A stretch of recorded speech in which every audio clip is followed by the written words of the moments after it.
Faz exatamente uma semana que o mundo parou de fazer sentido. Os médicos usaram palavras frias e técnicas como aneurisma cerebral massivo. Mas para mim, foi o som do meu universo se partindo. Ricardo. Meu Ricardo, com seu riso expansivo e sua mania de deixar a xícara de café em qualquer lugar da casa, simplesmente não existia mais. O luto não é uma onda de tristeza, como dizem nos filmes. É um estado de ausência. Ausência de som, de cor, de fome. O nosso apartamento, antes barulhento e cheio de vida, agora é um mausoléu silencioso onde eu sou a única peça viva. Passei os últimos dias no piloto automático, assinando papéis em cartórios, recebendo abraços desconfortáveis de pessoas que mal conhecia e agradecendo por pêsames que soavam todos iguais. Eu me sentia frágil, uma casca vazia, e foi nesse estado que recebi a visita de Marcos e Sérgio, os sócios do Ricardo na Inovatec. Eles chegaram com seus ternos caros e sapatos polidos, trazendo uma aura de urgência que parecia profanar o silêncio sagrado da minha dor. Marcos, com o seu sorriso ensaiado de vendedor, falou sobre como Ricardo era um visionário insubstituível. Sérgio, mais velho e com um olhar que parecia calcular o valor de tudo no ambiente, inclusive o meu, apenas concordava com a cabeça. Eles me entregaram uma pasta. Dentro, gráficos e mais gráficos pintados de um vermelho alarmante. A empresa está sangrando, Laura, disse Sérgio, com uma falsa gravidade paternal. O Ricardo era um gênio criativo, mas péssimo com as finanças. Deixou um buraco enorme. E então veio o golpe, embrulhado em palavras de consolo. Eles se ofereceram para comprar a minha parte. O valor que mencionaram era tão baixo, tão insignificante, que por um instante o choque me tirou da névoa do luto. Era o preço de um carro de luxo, talvez, para o sonho da vida inteira do meu marido. É para te ajudar, disse Marcos. Para te livrar desta dor de cabeça e te deixar viver seu luto em paz. Naquele momento, algo dentro de mim, algo que eu pensei estar morto junto com Ricardo, tremeu. Não era só pressa, era ganância. Eles não estavam ali para me consolar.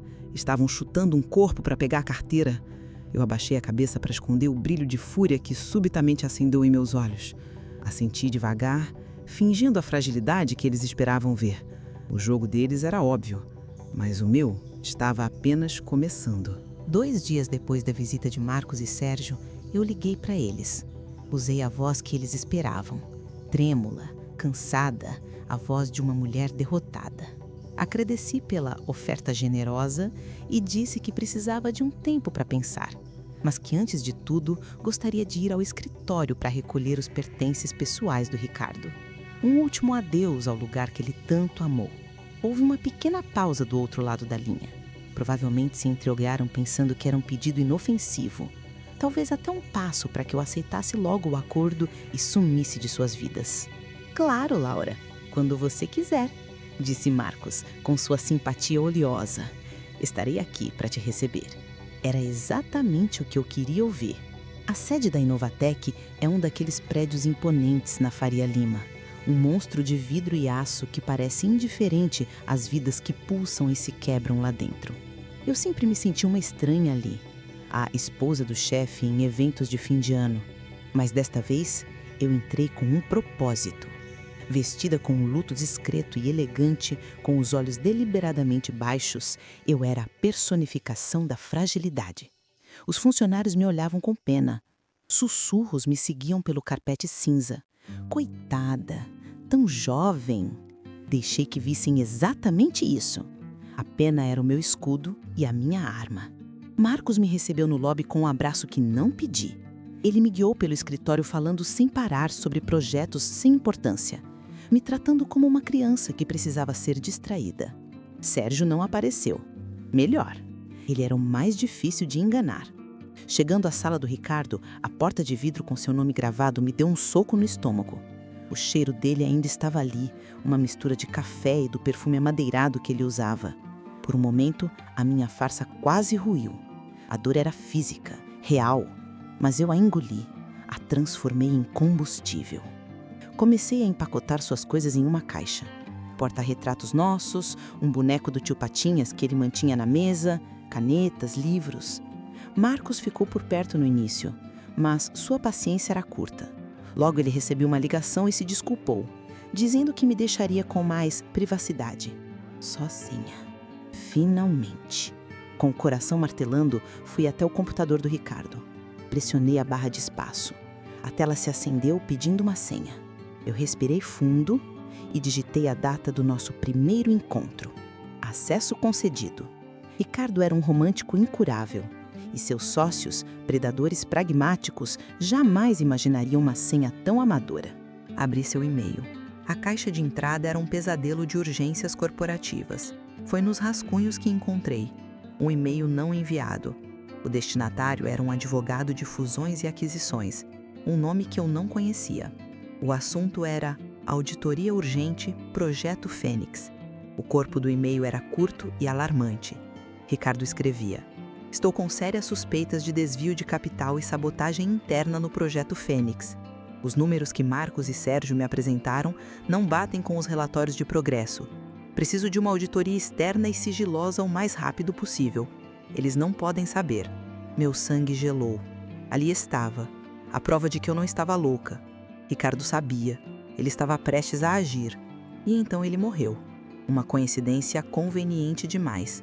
Fotografei a tela do computador com meu celular, apaguei o rascunho e continuei meu teatro de empacotar as memórias. Quando estava saindo, uma moça jovem, que o lembrava ser assistente de Ricardo, a Clara, se aproximou com um copo d'água. Seus olhos estavam vermelhos. Dona Laura, ela disse em voz baixa, eu sinto muito, de verdade. O Dr. Ricardo era um homem bom, justo. Havia uma ênfase na palavra justo que me chamou a atenção. Nossos olhares se cruzaram por um segundo e eu vi nela uma fagulha de lealdade, um nome para guardar. Saí do prédio segurando a caixa como se fosse um tesouro. No carro, a máscara de viúva dócil finalmente caiu. O rosto que me encarou no retrovisor era outro. As lágrimas haviam secado e no lugar delas havia uma determinação gélida. Eles não só pressionaram meu marido, eles o quebraram, o encurravaram. E eu suspeitava que sua morte súbita talvez não fosse tão súbita assim. Eles não sabiam com quem estavam lidando. Pensaram que estavam jogando contra uma rainha de luto, frágil e sozinha. Mas uma rainha, mesmo sozinha, ainda pode dar um checkmate. A adrenalina da descoberta no escritório da Inovatec me manteve acordada por 2 dias. O nome Projeto Fênix ecoava na minha cabeça. Passei horas no computador do Ricardo que eu havia trazido para casa junto com suas outras coisas. Busquei por arquivos, e-mails, qualquer menção a esse nome. Não encontrei nada. Estava claro que era um projeto sigiloso, cujos detalhes não ficavam salvos em um lugar óbvio. Minha outra pista era o nome do advogado no rascunho. Uma pesquisa rápida revelou que o Dr. Aranha não era um advogado qualquer. Era um tubarão corporativo, especialista em aquisições hostis e disputas societárias. Ricardo não estava apenas se preparando para uma auditoria. Ele estava se preparando para uma guerra. Enquanto eu tentava montar o quebra-cabeça, meus adversários fizeram seu movimento. Começaram a chegar os e-mails. Eram de Sérgio. Frios, impessoais, com planilhas anexadas e jargão jurídico. Falavam de passivos urgentes, execução de dívidas e da necessidade de uma deliberação rápida sobre a venda da minha parte para evitar a insolvência da companhia. Era uma tática de intimidação clara, desenhada para me fazer sentir pequena, ignorante e acuada. Eles queriam que eu entrasse em pânico e assinasse o papel, agradecendo pelas migalhas que me ofereceram. Cada e-mail era um lembrete de que o tempo estava correndo contra mim. Eu sabia que não podia combatê-los no campo deles. Eu não entendia de finanças como o Sérgio, nem tinha a lábia de Marcos. Minha arena de combate precisava ser outra. A fraqueza deles não estava nos números, mas na parceria. Uma aliança forjada na ganância é forte, mas quebradiça. Eu precisava encontrar a primeira rachadura. E a rachadura, eu intuí, era o ego de Marcos. Respirei fundo e liguei para ele. Novamente a voz da viúva desamparada. Marcos, comecei com um suspiro calculado. Desculpe incomodar. Eu tenho recebido uns e-mails do Sérgio. São tantas planilhas, tantas palavras difíceis. Eu tô tão confusa e assustada. Ele mordeu a isca imediatamente. Laura, não se preocupe com o Sérgio. Ele é um trator, não tem sensibilidade. Deixe que eu cuido disso. O que você precisa? Será que poderíamos tomar um café, só nós dois? Pedi. Acho que você, que era o melhor amigo do Ricardo, poderia me explicar as coisas de um jeito que eu entenda. O ego dele inflou através da linha telefônica. Eu estava escolhendo ele, o colocando acima de Sérgio. Ele aceitou na hora. Nos encontramos em um café charmoso nos jardins. Eu mantive minha postura encolhida, mal tocando na minha xícara. Deixei que ele falasse, que me desse suas condolências requentadas. Então, no momento certo, olhei para ele com os olhos cheios da falsa e ingênua confusão. Marcos, o Ricardo, ele andava tão animado antes de... Você sabe, ele falava de um projeto novo, algo que ia mudar tudo. Acho que o nome era Fênix. Ele me disse que era o futuro, que finalmente a Inovatec ia decolar de verdade. Mas agora o Sérgio só me fala de dívidas. Eu não entendo como uma coisa pode ser tão promissora e de repente virar um buraco sem fundo. Eu observei seu rosto atentamente. Por uma fração de segundo, a máscara de simpatia escorregou. Vi um lampejo de alarme em seus olhos, antes que ele disfarçasse com um sorriso tranquilizador. Ele sabia que eu sabia de algo, mas minha aparência de viúva perdida o impedia de me ver como uma ameaça. Ah, o projeto Fênix. Era uma ideia do Ricardo, um sonho. Mas como muitas ideias dele, era mais paixão do que realidade. Os custos saíram do controle. É por isso que a situação ficou tão delicada. A mentira foi suave, bem ensaiada, mas a semente estava plantada. Entendo, murmurei abaixando o olhar. É que o Ricardo confiava tanto em você. Ele sempre dizia, o Marcos é a alma do negócio. O Sérgio cuida do dinheiro, mas é o Marcos quem faz acontecer. Eu o estava elogiando, validando sua importância e, ao mesmo tempo, sutilmente o separando de Sérgio. A mensagem era clara.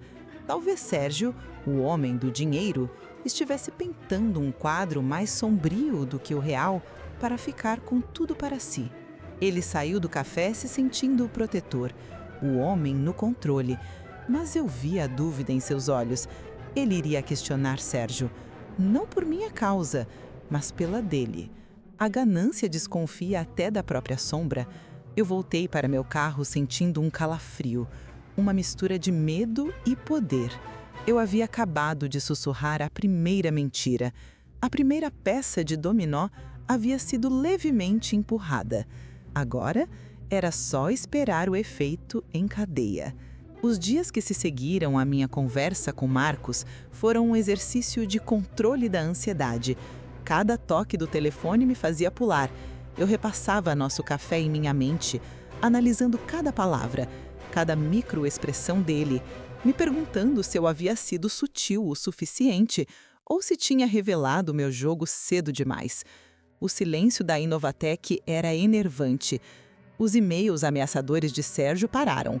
Isso poderia ser um bom sinal, ou um péssimo. Poderia significar que eles estavam brigando ou que estavam se unindo de forma mais sólida contra mim. Eu precisava de olhos e ouvidos lá dentro, e só havia um nome na minha lista: Clara. Tomar a decisão de envolvê-la foi difícil. Eu estaria colocando em risco o emprego e talvez a segurança de uma jovem leal. Mas a imagem do rascunho de e-mail do Ricardo, seu pedido de socorro silencioso me impulsionava. Ele também teria se preocupado com sua equipe. Proteger o legado dele também significava proteger as pessoas boas que ele havia contratado. Criei um pretexto banal, ligando para o ramal dela para perguntar sobre uma assinatura de revista que chegava no escritório em nome do Ricardo. Pedi para encontrá-la para um café perto da empresa na hora do almoço, para não incomodar os sócios. Ela hesitou, mas concordou. Nós nos sentamos em uma padaria movimentada, o barulho das conversas ao redor nos dando uma camada de anonimato. Clara parecia nervosa, mexendo em seu guardanapo. Comecei falando do Ricardo, compartilhando uma história engraçada sobre ele, quebrando o gelo e a formalidade de Dona Laura. Vi os olhos dela marejarem de uma saudade genuína. Foi quando soube que podia confiar nela.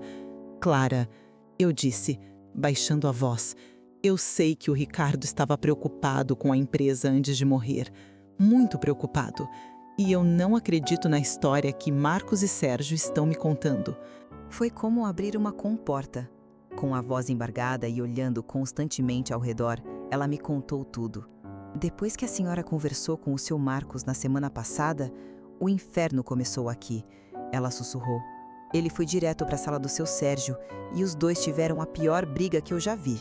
A porta era de vidro, não dava para ouvir tudo, mas os gritos... Dava para ouvir as palavras fênix, viúva e traição. Seu Marcos parecia furioso e o seu Sérgio estava pálido, com um olhar que eu nunca tinha visto. Desde então, o clima é de velório. Eles não se falam. A confirmação me trouxe um alívio gélido. Funcionou. Minha pequena mentira havia se tornado um catalisador. Clara continuou, me contando como, nas últimas semanas de vida, Ricardo passava horas trancado em sua sala, fazendo ligações misteriosas e que havia pedido a ela para pesquisar sobre auditores externos discretos. Ela me disse que um dia o ouviu discutindo com o Sérgio sobre um fornecedor chamado Nexus Soluções e que Sérgio insistia que era um parceiro estratégico, mas Ricardo chamou de ralo de dinheiro. Cada informação era uma peça de ouro. Nexus Soluções, auditores externos, a briga. O quebra-cabeça estava ganhando forma.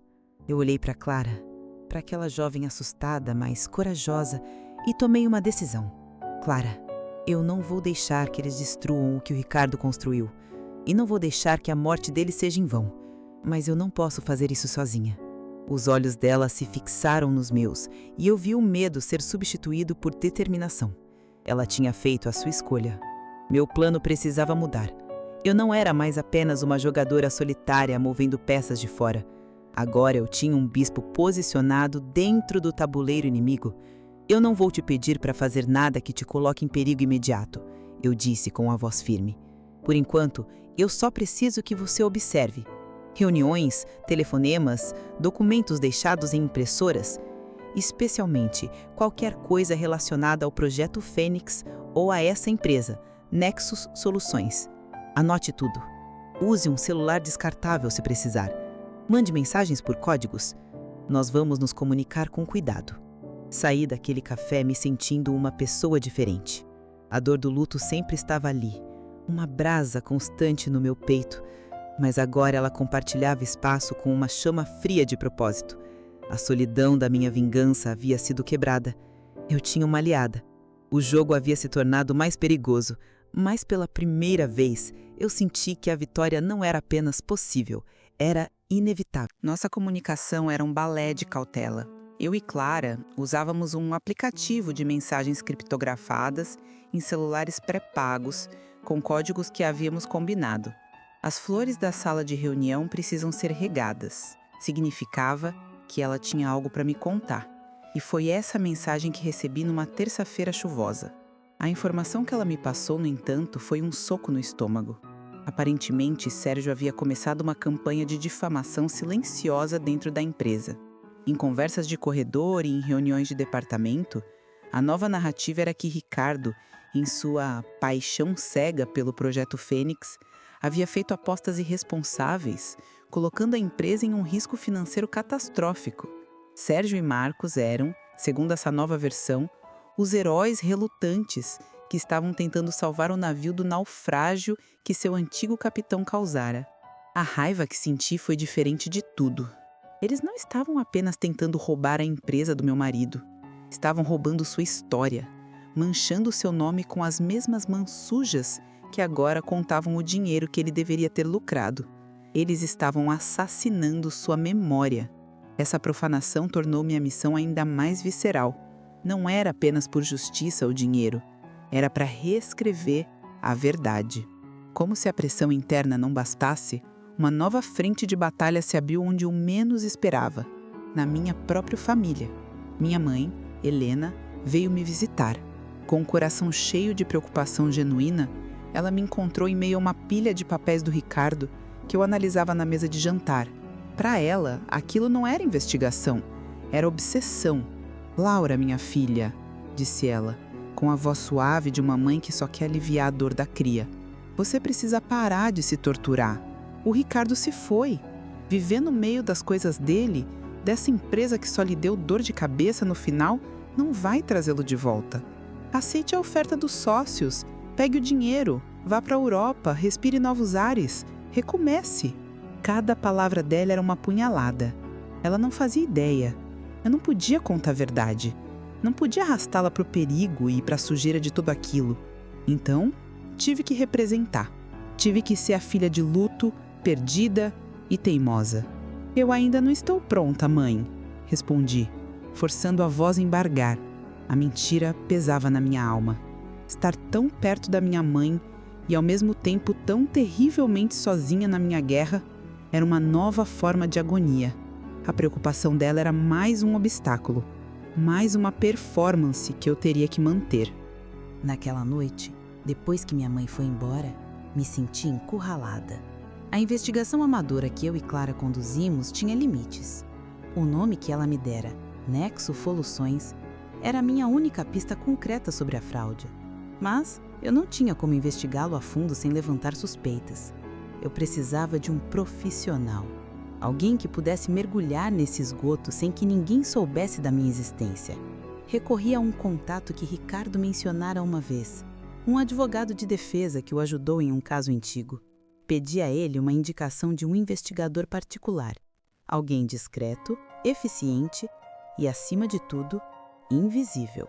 O nome que ele me deu foi Fischer. Não havia sobrenome, apenas um número de telefone seguro. Nossa conversa foi curta e sem emoções. Eu era uma cliente, ele um prestador de serviços.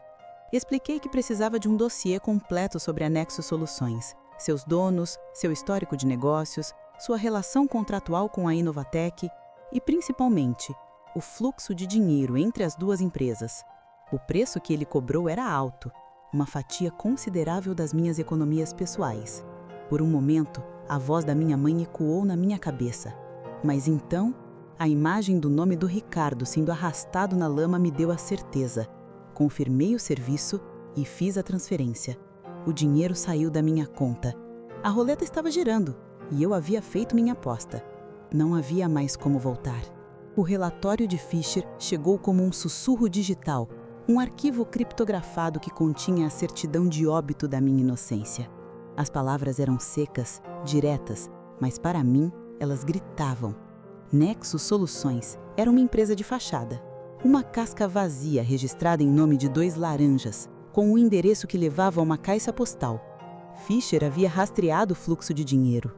Milhões de reais transferidos da Inovatec para a Nexus ao longo do último ano, sob o pretexto de consultoria estratégica.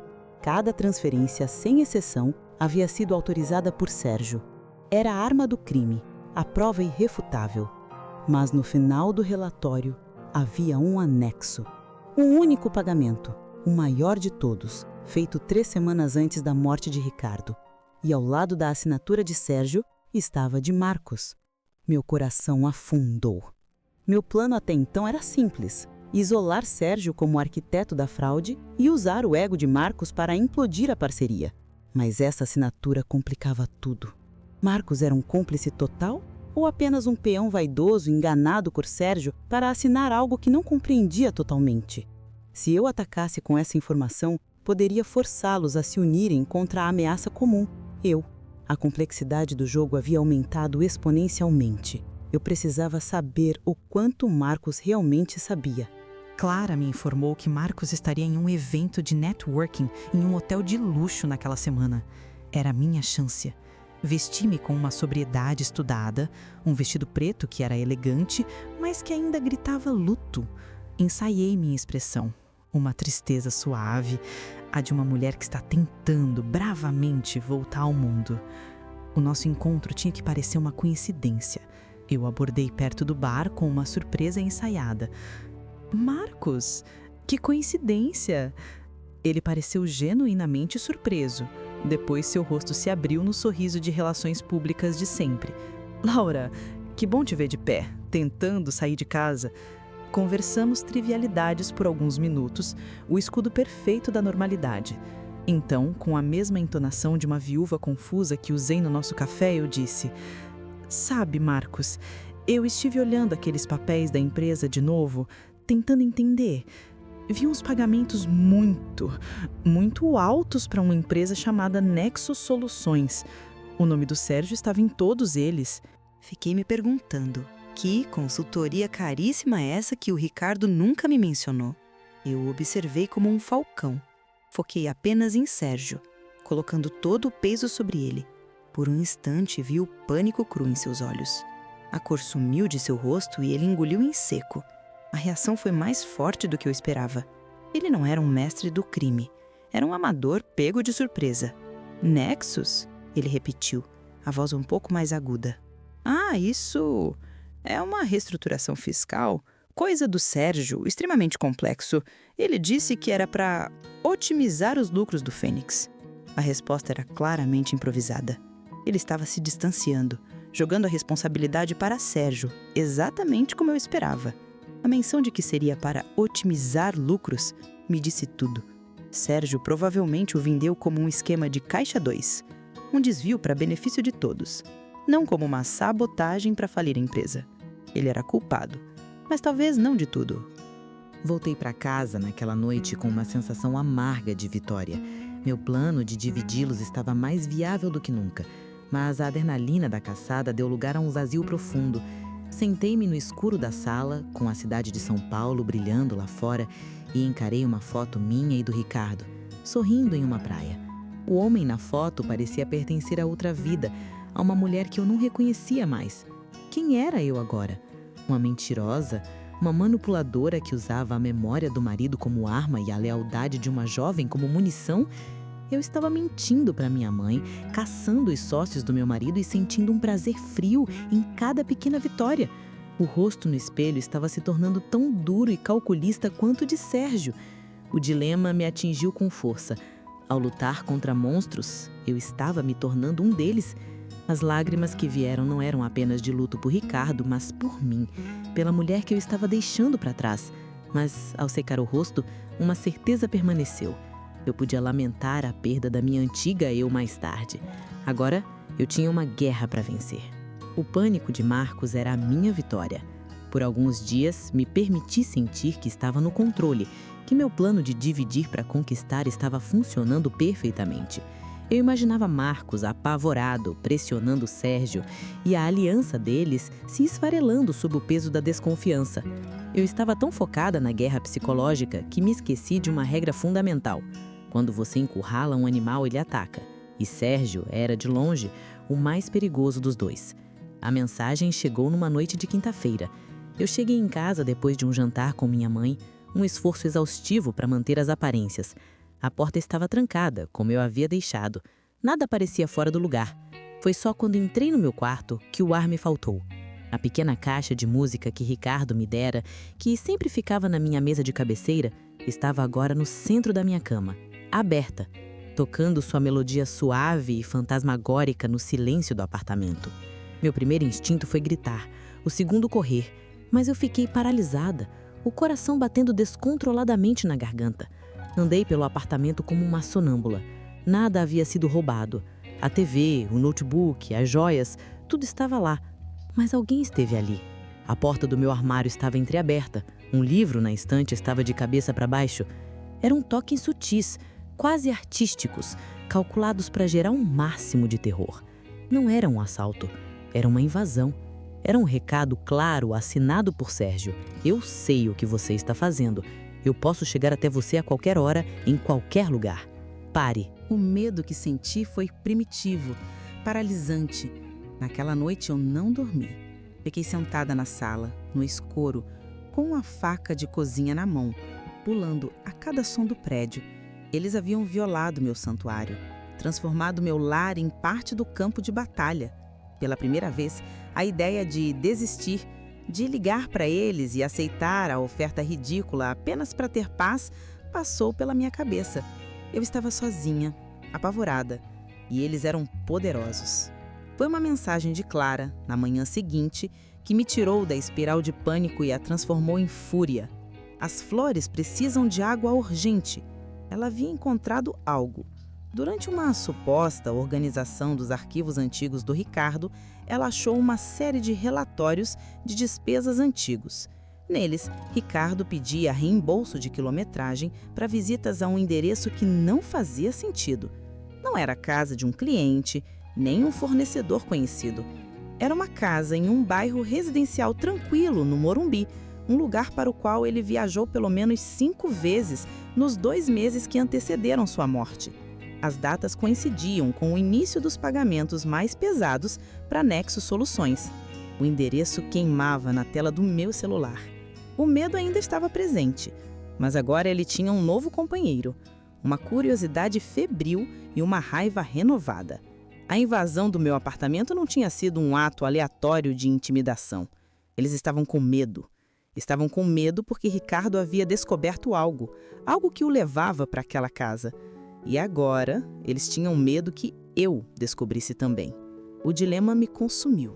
Ligar para Fischer e pedir que ele investigasse o endereço era um movimento lógico, o mais seguro.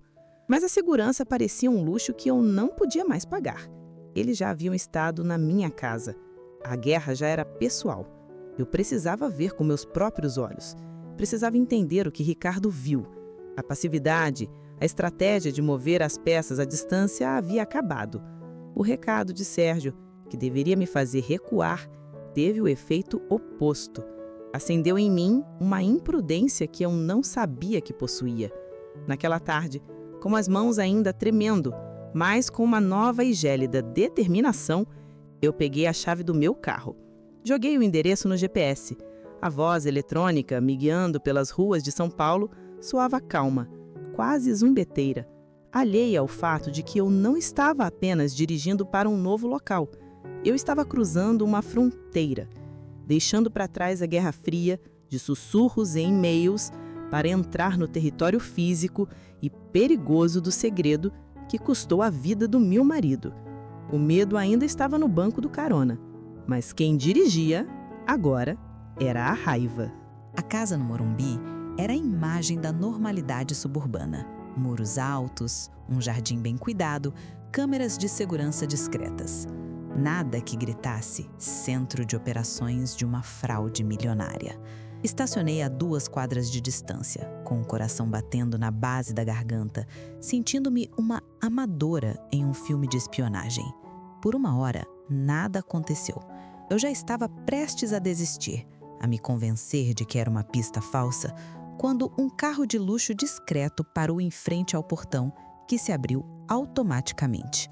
O motorista desceu e meu sangue congelou. Não era Sérgio nem Marcos. Era um homem chamado Freitas, o diretor financeiro da Inovatec, o braço direito de Sérgio. Eu o conhecia de vista, das raras vezes que ia à empresa. Um homem cinzento, de ombros curvados, que parecia se esforçar para ser invisível. Mas ali, entrando naquela casa com a desenvoltura de quem era o dono do lugar, ele não parecia nada invisível. Ele era a conexão, a ponte entre o mundo corporativo legítimo da Inovatec e a empresa fantasma Nexus. Ricardo não estava investigando apenas os sócios. Ele estava desvendando uma teia que se espalhava para dentro da própria estrutura da empresa.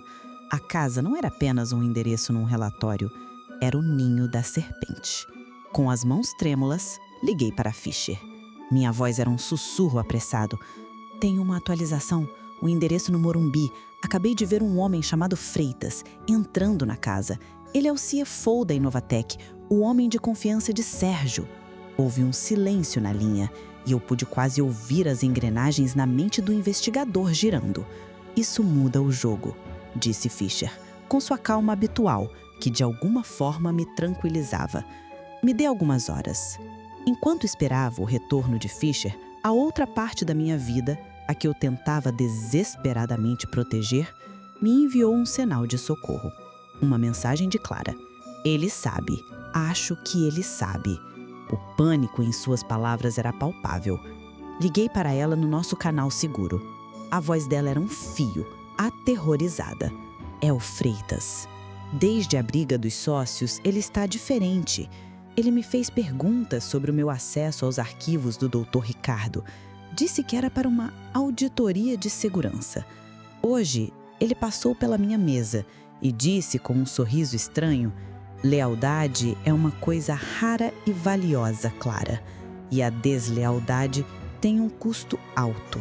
Não foi um conselho, foi uma ameaça. A culpa me atingiu como uma onda, me deixando sem ar. Minha guerra, minhas decisões haviam colocado aquela jovem na mira direta de homens perigosos. O recado na minha casa foi para mim, mas os tentáculos deles agora estavam se estendendo para ela. Saia daí, Clara, eu disse, a urgência tornando minha voz rouca. Invente uma desculpa, uma dor de cabeça, qualquer coisa, apenas saia do prédio agora. Desliguei e senti o peso do mundo nos meus ombros. De um lado, a euforia da descoberta. Eu tinha a localização e um dos operadores-chave. Do outro, o terror de ter colocado uma vida inocente em perigo. Eu estava em uma encruzilhada moral. Qual era o limite da minha vingança? Valia a pena arriscar a segurança de Clara para honrar a memória de Ricardo? Meu celular vibrou novamente. Era Fischer. Tenho algo sobre o Freitas, ele disse. Ele não é apenas o braço direito de Sérgio. Ele é um profissional. Trabalhou em 3 outras empresas de tecnologia na última década. Todas as 3 declararam falência após projetos de alto investimento que faliram misteriosamente. E em todas as 3, o executivo sênior a quem Freitas se reportava saiu milionário dos destroços. Ele não é um contador. Ele é um demolidor de empresas. A revelação foi devastadora. Não estávamos lidando com ganância amadora. Sérgio havia contratado um especialista em sabotagem para destruir a própria empresa e culpar Ricardo por isso. A conexão estava clara. A trama era mais sórdida do que eu imaginava. Mas essa vitória do conhecimento veio com um preço terrível. Olhei para a mensagem de pânico de Clara na tela do celular. Eu tinha a prova de que Ricardo era a vítima. Mas, para usá-la, eu poderia acabar criando uma nova. O conhecimento era uma arma de 2 gumes. Me dava poder, mas também um peso insuportável.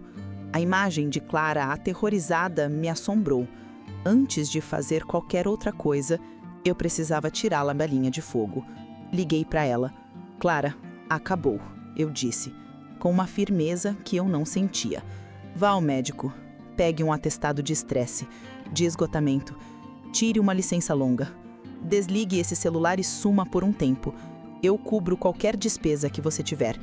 Sua segurança é a única coisa que importa agora. Ouvi o alívio em seu soluço do outro lado da linha. Ao desligar, senti uma solidão avassaladora. Eu havia protegido minha aliada, mas também havia ficado cega. Estava por minha conta agora, com as informações que tinha, contra um inimigo que sabia que eu estava chegando. A súbita licença de Clara seria um alarme de incêndio para Sérgio. Ele saberia que a fonte dele havia secado e que eu tinha tudo de que precisava. O tempo para a sutileza havia acabado. A manipulação sutil não era mais suficiente. Eu precisava de um martelo para quebrar a aliança deles de uma vez por todas. E o meu martelo seria a verdade. Marcos foi quem eu escolhi para a pancada. Liguei para o celular pessoal dele.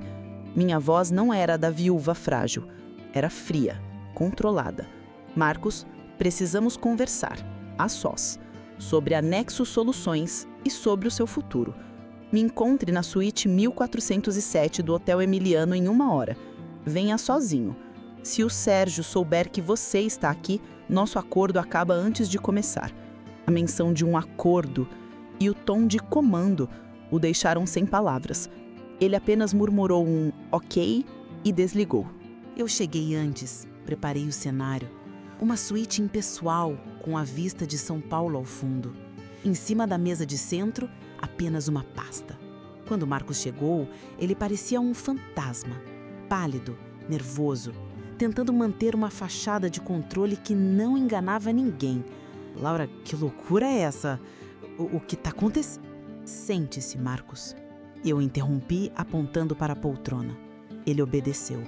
Abri a pasta e deslizei a primeira folha pela mesa. Era o relatório de Fischer sobre a Nexus, a prova de que era uma empresa fantasma. Deslizei a segunda, o histórico de Freitas, o demolidor de empresas. Sérgio não estava desviando o dinheiro para um caixa 2, Marcos, eu disse, minha voz cortante como vidro. Ele contratou um profissional para destruir a Inovatec por dentro, para fazer o projeto Fênix parecer um fracasso retumbante, culpar o Ricardo e depois comprar a minha parte e a sua por centavos, ficando com a tecnologia do projeto só para ele. Os olhos dele saltavam dos papéis para o meu rosto, a compreensão e o terror se misturando em sua expressão. Ele abriu a boca para protestar, para mentir, mas eu o calei com o golpe final. Deslizei a última folha pela mesa. Era a cópia da ordem de pagamento de maior valor para Nexus, com a assinatura dele, clara e inconfundível. E ele foi inteligente, continuei, me inclinando para a frente. Ele te fez assinar a maior transação. Ele te fez cúmplice. Na lei, Marcos, isso não é ser enganado. Isso é conspiração, fraude, lavagem de dinheiro. Enquanto você achava que estava sendo esperto, ele estava construindo a sua cela. Ele desmoronou. Colocou a cabeça entre as mãos, o corpo tremendo. Eu não sabia. Eu juro, Laura, eu não sabia que era para isso. Eu não me importo com o que você sabia, eu disse implacável. Mas eu estou te oferecendo uma escolha. Uma única escolha. De um lado, você tem o Sérgio e uma sentença de prisão. Do outro, você me tem. Você vai me ajudar a expor tudo. Vai me dar todas as senhas, todos os documentos, todo o podre que você sabe. Você vai ser a minha testemunha. Em troca, eu garanto que o meu advogado te posicione como uma parte que colaborou, não como um dos arquitetos. Você vai perder dinheiro, você vai infelizmente perder a sua reputação, mas talvez, só talvez, você não perca a sua liberdade. Você tem 24 horas para me dar uma resposta. Levantei-me, deixando-o ali, um homem quebrado em uma suíte de luxo. Caminhei até a porta. Meu coração parecia que ia explodir. Uma mistura de medo, poder e repulsa. Eu tinha acabado de jogar minha última carta. Tinha blefado com a vida de um homem. Ao sair no corredor, meu celular tocou. Número desconhecido. Atendi. O silêncio e então a voz de Sérgio, fria e calma como a de uma serpente. Belo movimento, viúva. Mas o jogo ainda não acabou. Ele sabia. A guerra era total. Excelente! O ultimato foi dado e a guerra é aberta. Agora, os jogadores são forçados a fazer suas escolhas finais, em confrontos diretos que empurrarão a história para seu ponto de irrupção. O tempo para estratégias acabou. Agora é tempo de ação. A voz de Sérgio no telefone não era um grito. Era algo muito pior. Era o som da calma absoluta, o tipo de tranquilidade que precede um desastre natural. Belo movimento, viúva, mas o jogo ainda não acabou. O clique da linha desligando foi mais alto que um tiro no silêncio do meu apartamento. Ele sabia. Sabia que eu tinha ido atrás de Marcos. A minha jogada de mestre havia se transformado em um cronômetro e eu não sabia quanto tempo faltava para a bomba explodir. As 24 horas seguintes foram as mais longas da minha vida. Cada sombra parecia uma ameaça. Cada carro que passava na rua era um potencial vigia. Eu não comi, não dormi. Apenas esperei, repassando o plano e as possíveis falhas. A minha vida inteira se resumia à espera daquela ligação de Marcos, a escolha que definiria tudo. Ele ligou no limite do prazo, faltando menos de 1 hora para as 24 horas se esgotarem. Não era a voz de um empresário, era a voz de um animal acuado. Laura, sou eu. Ele sussurrou, a voz embargada pelo pânico. Ele veio atrás de mim, depois que você ligou. Ele me ameaçou. Falou da minha família. Ele disse que se eu te ajudasse, ele nos destruiria. Ele é um monstro. Eu topo. Eu faço o que você quiser, mas você tem que me tirar dessa. Você tem que me proteger. A escolha dele não foi por moralidade ou justiça. Foi pelo mais puro e primitivo medo. Sérgio, em sua arrogância, havia empurrado seu parceiro para os meus braços. Nos encontramos novamente, desta vez em um estacionamento subterrâneo. Um lugar anônimo e feio. Marcos parecia ter envelhecido 10 anos. Ele me entregou um pendrive. Aqui está tudo. disse ele, sem me olhar nos olhos. Senhas de contas no exterior, planilhas de um servidor oculto que só ele e Freitas usavam, cópias de e-mails comprometedores. É o dossiê completo da fraude. Ele me contou que Sérgio guardava o coração da operação em um servidor privado, fisicamente localizado em uma sala-cofre na casa do Morumbi. Era ali que a verdadeira contabilidade da Nexus e do desvio de dinheiro da Inovatec era mantida, completamente isolada da rede da empresa. Aquele era o nosso alvo. Atacar a casa seria arriscado demais. Precisávamos de acesso remoto. E Marcos tinha o login principal. O plano tomou forma ali mesmo, no ar frio e úmido da garagem. Não podíamos simplesmente ir à polícia. Sérgio era ardiloso. Ele teria um plano de contingência para apagar tudo ao primeiro sinal de problema. Precisávamos pegá-lo de surpresa e imobilizá-lo enquanto extraíamos os dados. Você vai convocar uma reunião de emergência do conselho para amanhã de manhã. Eu ordenei, e a autoridade na minha voz surpreendeu a nós dois. O pretexto será uma oferta de aquisição hostil, uma proposta irrecusável de um fundo internacional. Algo que força a presença dele e o prenda na sala por pelo menos 2 horas. Vai ser o seu grande teatro, Marcos. O papel da sua vida. Enquanto ele, o rosto pálido de pavor, faria a convocação, eu acionaria Fischer. O trabalho dele não seria mais apenas investigar, mas agir. Com as senhas de Marcos, ele e sua equipe teriam a janela de tempo da reunião para invadir o servidor, copiar absolutamente tudo e transferir para um local seguro. Seria um roubo digital, preciso e silencioso. Marcos fez a ligação na minha frente, a voz tremendo ao falar com a secretária de Sérgio para marcar a reunião urgente e inadiável. A armadilha estava montada. Deixei Marcos no estacionamento, um homem destruído, agora um peão na minha vingança. Dirigi para casa, mas não para o meu apartamento. Fui para um hotel. Minha casa não era mais segura. Em um quarto anônimo, com um notebook novo e uma linha segura, fiz a ligação para Fischer. Está na hora, eu disse. Amanhã de manhã nós derrubamos o castelo. Do outro lado da linha, o silêncio profissional dele era a única garantia que eu tinha. A noite seria longa, a última antes da batalha final. O sol da manhã seguinte não traria um novo dia. Traria o fim do jogo. A suíte do hotel era uma bolha de silêncio suspensa sobre o caos de São Paulo. Era meu centro de comando, meu esconderijo, minha cela de espera. O plano estava em movimento. E agora, pela primeira vez em meses, não havia nada que eu pudesse fazer, a não ser confiar nas peças que eu mesma havia posicionado. A noite foi longa, uma vigília solitária, alimentada por café e adrenalina. Olhando para as luzes da cidade, senti Ricardo mais perto do que nunca.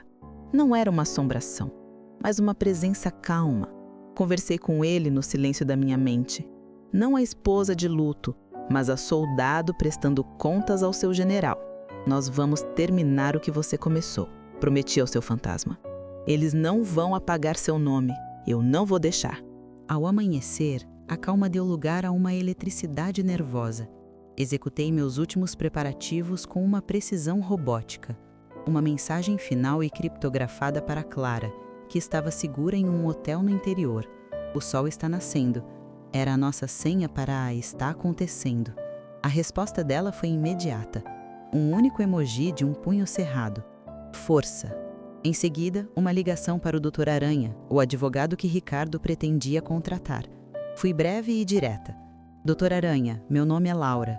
Sou a viúva de Ricardo. Ele estava prestes a contratá-lo para uma auditoria na Inovatec. Hoje, ao meio-dia, o senhor receberá em seu e-mail um dossiê completo. É a auditoria que ele não teve tempo de fazer. Esteja pronto. Ele fez uma pausa e depois disse com a voz grave de quem entende o peso das entrelinhas. Estarei aguardando, senhora Laura. Por fim, a última conferência com Fischer. Minha equipe está a postos, disse ele sem rodeios. Temos as credenciais de administrador que o Marcos forneceu. No momento em que você der o sinal, nós entramos. A estimativa é de 45 minutos para copiar o conteúdo do servidor. 45 minutos.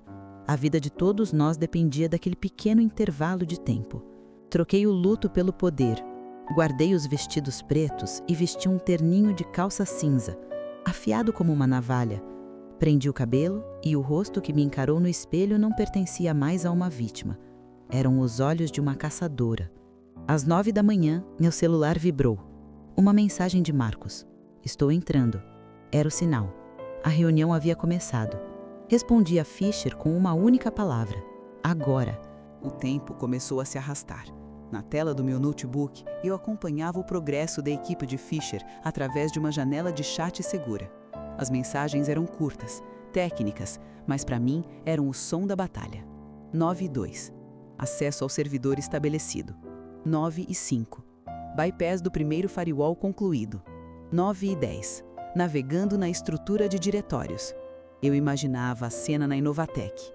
Marcos, suando frio, apresentando sua proposta fictícia de aquisição. Os diretores confusos. E Sérgio. Eu o imaginava, primeiro entediado, depois irritado com a perda de tempo, e finalmente uma centelha de suspeita em seus olhos frios. Ele era inteligente demais. Ele sentiria o cheiro da armadilha. A performance de Marcos tinha que ser perfeita. 9:25. Arquivos principais localizados, iniciando a transferência em massa. Meu coração martelava. Estava funcionando. Estava realmente funcionando.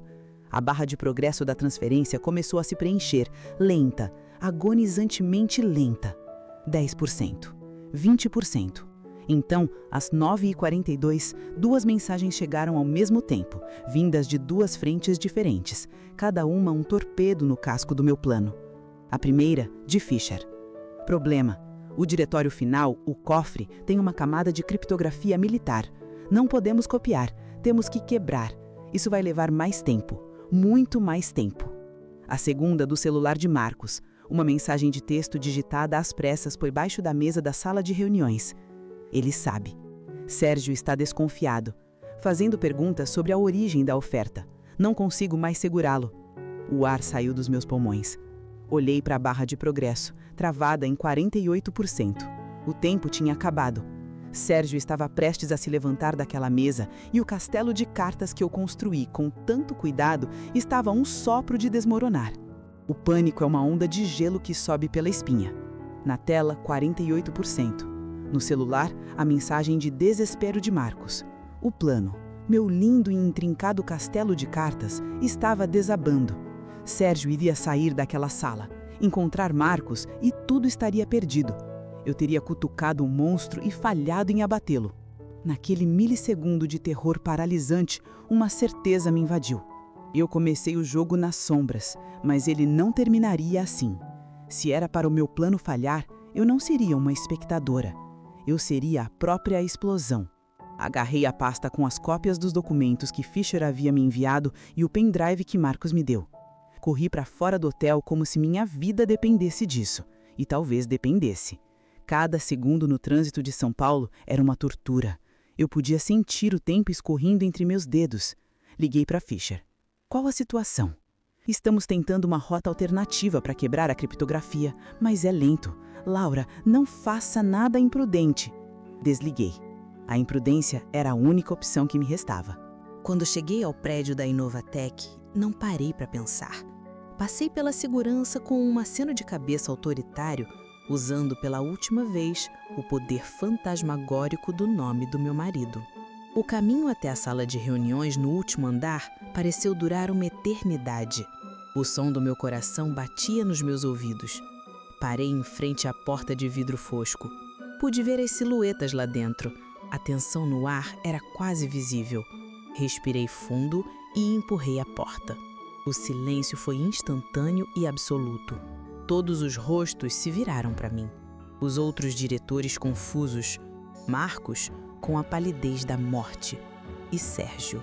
Seus olhos se estreitaram. A surpresa rapidamente substituída por um ódio puro e gélido. Ele estava de pé, prestes a desmascarar Marcos. "Laura, que inoportuno!" ele disse com um sorriso venenoso. "Estávamos no meio de uma reunião de negócios." "Eu sei", respondi, minha voz soando mais firme do que eu me sentia. Caminhei lentamente até a cabeceira da mesa, o lugar que fora de Ricardo. Eu estava ouvindo. E a proposta de aquisição que o Marcos apresentou é uma farsa completa. Marcos fechou os olhos como se esperasse um tiro. Um sorriso vitorioso brotou no rosto de Sérgio. Então, pelo menos nisso concordamos. Seu fantoche é um péssimo ator. É uma farsa que eu pedi para ele encenar, continuei. E o sorriso de Sérgio vacilou. Eu precisava de um motivo para manter você, Sérgio, e seus diretores presos nesta sala por 1 hora. Tempo suficiente para terminar a auditoria que meu marido começou antes de morrer de um aneurisma tão conveniente. Com um movimento rápido, conectei o pendrive ao projetor da sala. A tela atrás de mim ganhou vida. Ricardo não era um gestor irresponsável que quase faliu a própria empresa.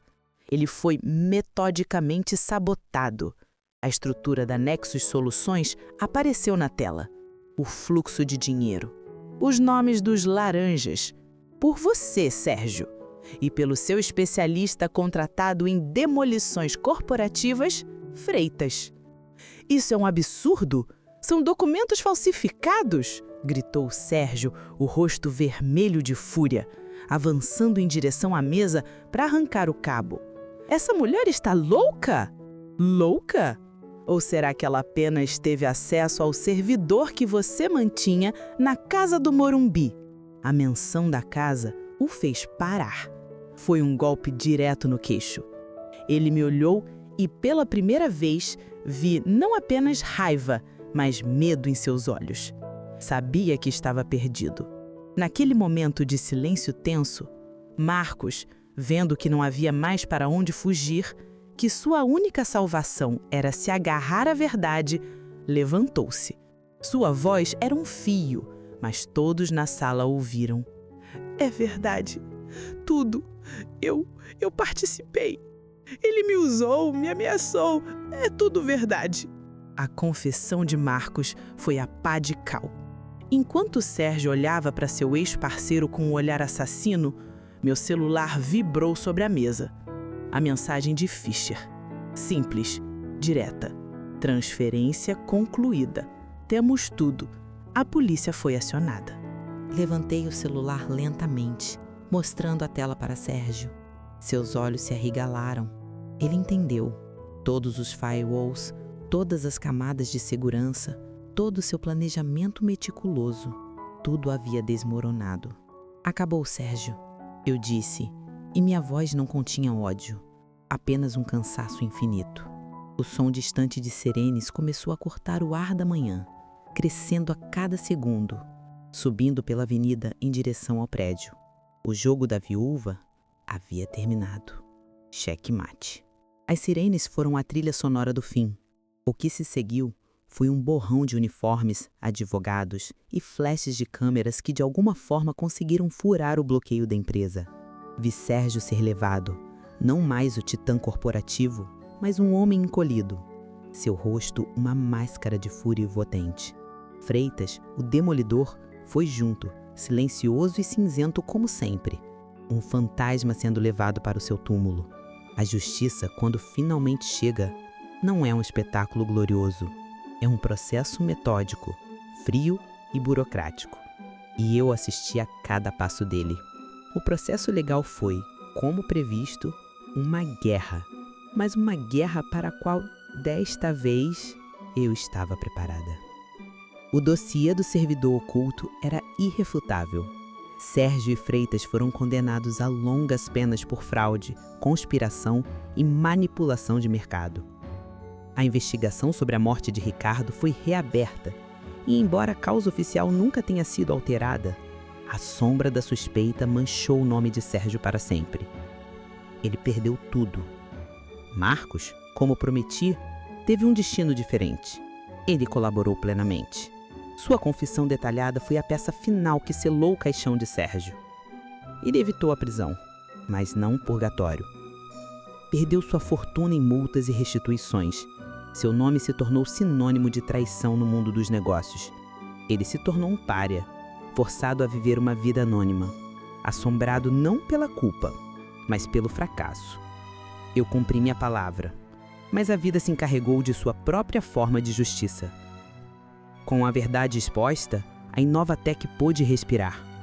O projeto Fênix, uma vez liberto da sabotagem financeira, provou ser tudo o que Ricardo sonhou e muito mais. A tecnologia era revolucionária. Sobre uma nova gestão, a empresa não apenas se recuperou, ela renasceu das cinzas, mais forte e mais inovadora do que nunca, honrando o nome que meu marido lhe deu.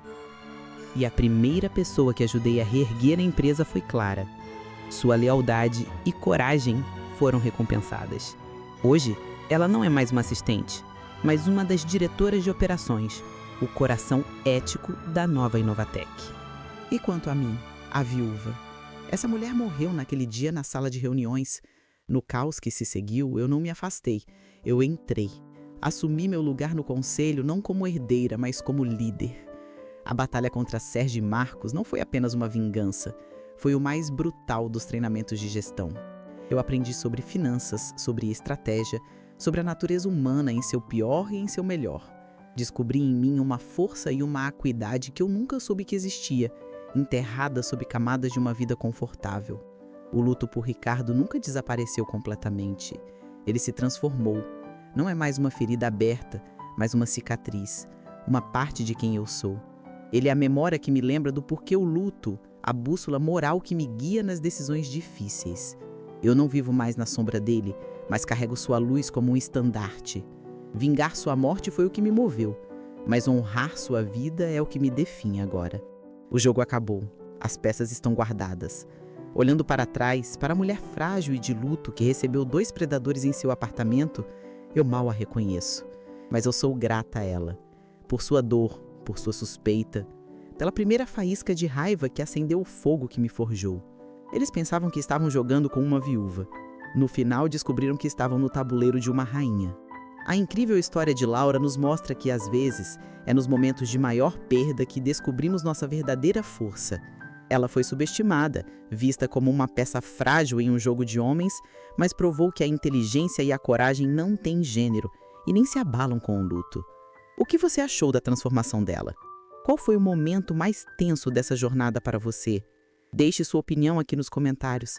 Adoramos saber o que vocês pensam. Se você se emocionou e vibrou com o jogo da viúva, não se esqueça de deixar o seu like para nos ajudar a trazer mais histórias como esta. E o mais importante, inscreva-se no canal Histórias Emocionantes Longas para não perder nenhum capítulo da nossa jornada. E fique ligado, porque a sua próxima história já está sendo preparada. No nosso próximo vídeo, vamos explorar os segredos de um velho diário encontrado em uma casa abandonada, uma paixão proibida e um crime que ficou sem solução por 50 anos. Você não vai querer perder. Ative o sininho de notificações e nos vemos na próxima história.